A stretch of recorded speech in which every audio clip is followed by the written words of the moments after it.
तो हमारा episode start होते ही सबसे पहले हम लोग देखते हैं युहाओ, जिसने कि अपने क्लैन के सारे लोगों को अपना साउल गार्डिंग टूल अभी यूज कर दिखाया होता है। इस एनर्जी को शो करवाने के बाद युहाओ सबसे कहता है, मुझे ऐसा लगता है कि ह्यूज क्रॉसबो और ये आर्म कैनन एक दूसरे के साथ मिलते जुलते हैं। हालांकि इन दोनों का ट्रिगर मैकेनिज्म थोड़ा सा डिफरेंट हो सकता है, मगर मुझे ऐसा लगता है कि इन दोनों को कंबाइन किया जा सकता है, जो कि आल्सो साउल गार्डिंग टूल की हिस्ट्री और तांग्स क्लैन की हिस्ट्री दोनों को ही एक अच्छा ब्रेक थ्रू दे सकता है और इन दोनों की पावर उसकी वजह से और भी ज्यादा इंक्रीज हो सकती है। और ये ऐसी सीक्रेट अपॉर्चुनिटी है जिसे कि तांग्स क्लैन के मेंबर्स को अपनी हिम्मत पर ही अचीव करना होगा। जो सुनते ही बेई कहता है, हाँ बिल्कुल ऐसा ही है। मुझे और तांग याओ को भी इसके बारे में काफी देर पहले ही पता चल चुका हुआ था, मगर हम लोग पिछले कुछ सालों में मास्टर फान यू के स्टूडेंट ही एक्सेप्ट नहीं हो पाए, मगर सिर्फ 3 मंथ्स के अंदर ही मास्टर फान यू ने तुम्हें अपना स्टूडेंट एक्सेप्ट कर लिया हुआ है, जो कि तुम्हारी बहुत ही ज्यादा अच्छी अचीवमेंट है। जिसके साथ ही तांगिया कहती है, टीचर फान यू हमारे साउल गार्डिंग टूल का नंबर 1 जीनियस है और हमारी एकेडमी की हिस्ट्री का पहला ऐसा इंसान है जिसका साउल गार्डिंग मास्टर रैंक 9 पर पहुंचने के चांसेस सबसे ज्यादा हैं। और मुझे ऐसा लगता है कि तांग्स क्लैन को रेसुरेक्ट करने के टास्क में सबसे ज्यादा हिम्मत तुम्हें ही करना होगी और ये जिम्मेदारी युहाओ के लिए डेफिनेटली अभी के लिए काफी बड़ी होती है,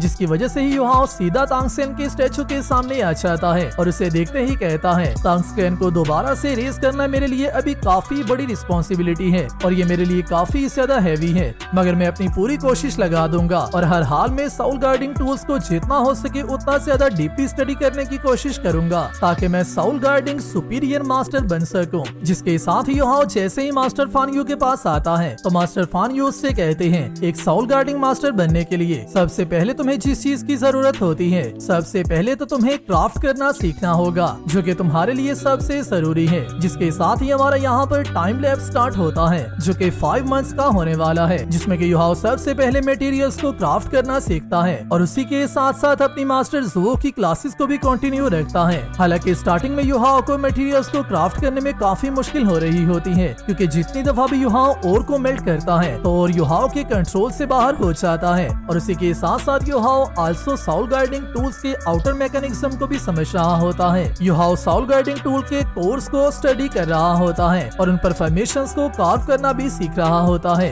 जो कि डे बाय डे चलता जाता है। और इसी के साथ साथ युहाओ मास्टर फान यू की क्लासेस भी ले रहा होता है, जो कि कभी कभार पूरा दिन चलती रहती हैं, मगर युहाओ स्ट्रगल करना नहीं छोड़ता और बार बार ट्राई करता रहता है। हालांकि स्टार्टिंग में युहाओ के कार्व किए हुए फॉर्मेशंस अच्छे से उसके काम नहीं आते और उसमें युहाओ को काफी ज्यादा मर्तबा डिसअपॉइंटमेंट भी होती है, मगर फिर भी युहाओ कोशिश करनी नहीं छोड़ता और एट दी एंड 8 मंथ का टाइम गुजर जाता है। जिसके साथ ही युहाओ मास्टर फान यू को एग्जाम देने के लिए आता है और मास्टर फान यू अपने माइंड में सोचने लगते हैं, युहाओ को यहाँ पर आए हुए टोटल 8 मंथ का टाइम हो चुका है और Yuhao already level 2 soul guarding core को कार्व करने का चैलेंज करने वाला है। मुझे इस बात का पता तो नहीं कि युहाओ इसमें पास हो पाएगा नहीं, मगर फिर भी मैं युहाओ के लिए काफी अच्छी विशेष रख रहा हूँ। जिसके साथ ही हम देखते हैं वो युहाओ को, जो कि आज के दिन का अपना level 2 soul guarding tool core create करने वाला होता है और इस पर फॉर्मेशंस को कार्व करने लगता है और सबसे पहले अपनी स्पिरिचुअल आइज को एक्टिवेट कर लेता है और उसी के साथ ही फॉर्मेशन कार्विंग स्टार्ट करता है, जिसका सारा रिदम ही काफी ज्यादा मिसिंग था। हालांकि युहाओ के लिए काफी ज्यादा मुश्किल भी था, मगर जैसे ही युहाओ अपनी स्पिरिचुअल आइज को यूज करता है तो इस सारी फॉर्मेशन को कार्व करना युहाओ के लिए काफी ज्यादा आसान हो जाता है, क्योंकि युहाओ इस कोर को इंटीरियरली एक्सप्लोर कर रहा होता है और इसके एक एक एटम तक को कम्प्लीटली समझ रहा होता है। जिसके साथ ही युहाओ जैसे ही इस पर अपनी फॉर्मेशन को कार्व कर लेता है तो उसी के साथ ही इसे एक आर्म कैनन के इंजन में पुट कर देता है, जो स्टोन जैसे ही साउल गार्डिंग टूल के कांटेक्ट में आता है तो स्टार्टिंग में इसकी एनर्जी काफी ज्यादा अनस्टेबल होती है और इस सब को देखकर यहाँ पर मौजूद तीनों लोगों को ऐसा ही लगता है कि शायद से ये साउल गार्डिंग टूल एक्सप्लोड होने वाला है। मगर कुछ ही देर की स्ट्रगल के बाद ये साउल गार्डिंग टूल अपनी एनर्जी को खुद से ही स्टेबल कर लेता है और इसका कोर इस साउल गार्डिंग वेपन के साथ बहुत ही ज्यादा अच्छे से मर्ज हो जाता है। जिसको देखते ही युहाओ कहता है, तो क्या मैंने इसे पास कर लिया है? मगर उसी के साथ ही मास्टर फान यू कहते हैं, अभी के लिए एक और एग्जाम बचता है। जिसके साथ ही मास्टर फान यू युहाओ को लेकर आ जाते हैं और आते ही साइतो से कहते हैं, तुम अपने छोटे जूनियर के क्रिएट किए हुए साउल गार्डिंग टूल को यूज कर देखो और ये बताओ कि ये साउल टूल किस तरह से काम करता है। जिसके साथ ही साइतो इस वेपन को इक्विप कर लेता है और अपनी साउल पावर का यूज करते हुए फर्स्ट शॉट का यूज करता है, जिसमें से काफी ज्यादा अच्छी एक्सप्लोसिव एनर्जी बाहर निकलती है, जिसको देखते ही सब लोग काफी ज्यादा मिस हो जाते हैं और इसी के साथ ही साइतो युहाओ को कंग्रेच करता है, जिसके साथ ही मास्टर फान यू युहाओ को बताते हैं तुम बहुत ही ज्यादा कम टाइम में हमारी एकेडमी के लेवल 2 साउल गार्डिंग मास्टर बने हो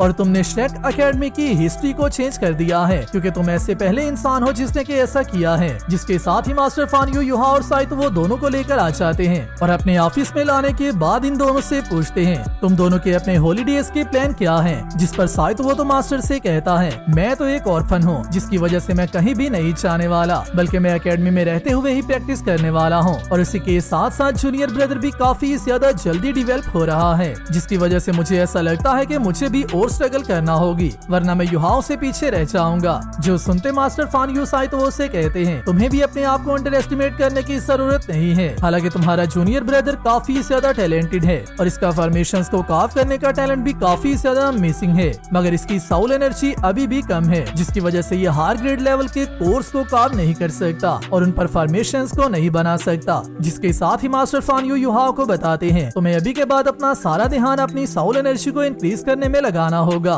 और मुझे ऐसा लग रहा है कि तुम्हारी एनर्जी ऑलरेडी लेवल 20 पर पहुंच चुकी हुई है, तो फिर मैं तुम्हारे साथ स्टार्ड वो फॉरेस्ट में जाकर तुम्हारे लिए साउल लिंक को ऑब्जर्व करने में हेल्प कर सकता हूँ। जो सुनते ही युहाओ कहता है मैंने फर्स्ट ईयर के एग्जाम में फर्स्ट पोजीशन को हासिल किया था, जिसकी वजह से मुझे एक बेनिफिट ये भी मिला था कि मैं जोन से भी साउल लिंक को लेना चाहता हूँ। एकेडमी उस साउल लिंक को ऑब्जर्व करने में मेरी हेल्प करेगी और उसी के साथ साथ आप भी अपनी रिसर्च में काफी ज्यादा बिजी हैं, जिसकी वजह से आप अपनी रिसर्च पर ध्यान दीजिए। जो सुनते ही साइतो वो युहाओ से कहता है तुम्हें अपने आप को होल्ड करने की जरूरत नहीं है, तुम्हें जब भी मेरी और मास्टर की हेल्प की जरूरत पड़े तुम सीधा हम दोनों को बुला सकते हो। जो सुनते मास्टर फान यू युहाओ से कहते हैं तुम कब के वक्त अपनी साउल लिंक को ऑब्जर्व करने चाह रहे हो। जिस पर युहाओ मास्टर से कहता है मैं कल के दिन के बाद अपनी साउल लिंक को ऑब्जर्व करने चाहूंगा और उसी के साथ ही मास्टर फान यू युहाओ से कहते हैं तो अभी के लिए तुम जाकर रेस्ट कर सकते हो क्योंकि कल के दिन मास्टर जुवो ने भी तुम लोगों को कुछ जरूरी बताना है। जिसके साथ ही हम आते हैं युहाओ के मास्टर जुवो की क्लास के व्यू पर, जहाँ पर मास्टर जुवो अपनी पूरी क्लास से कहती हैं आज के दिन का हमारे स्कूल का इस ईयर का लास्ट डे है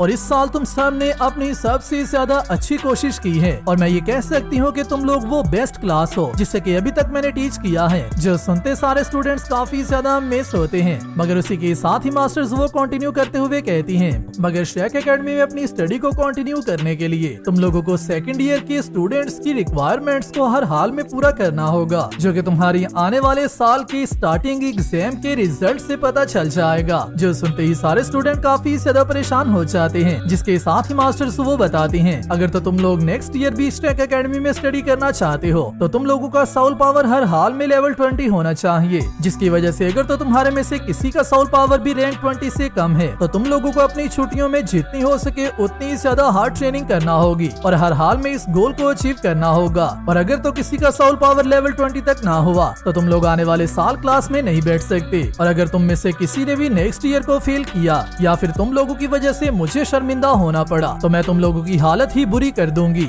जिसके साथ ही हम देखते हैं टियानमेंग को, जो कि युहाओ से कहता है तो फाइनली वो टाइम आ चुका है जबकि वक्त मैं अपने आने वाले बड़े प्लान्स पर काम कर सकता हूँ। जो सुनते युहाओ कहता है आखिरकार तुम्हारे आने वाले प्लान्स क्या हैं? जिस पर टियानमेंग उसे बताता है मैं तुम्हें यहाँ से लेकर किसी और जगह पर जाने वाला हूँ जिसके बारे में तुम किसी को भी नहीं बता सकते, इवन के वोंगडोंग को भी नहीं। जो सुनते युहाओ काफी ज्यादा शौक होता है, मगर इसी के साथ ही हमारा एपिसोड यहीं पर कंप्लीट होता है। वीडियो अच्छी लगी है वीडियो को लाइक कर दो और नेक्स्ट आने वाली वीडियो के लिए चैनल को सब्सक्राइब लाजमी कर लेना। मैं मिलता हूँ आप सबसे नेक्स्ट वीडियो में, तब तक अपना और अपने प्यारों का ख्याल रखियो।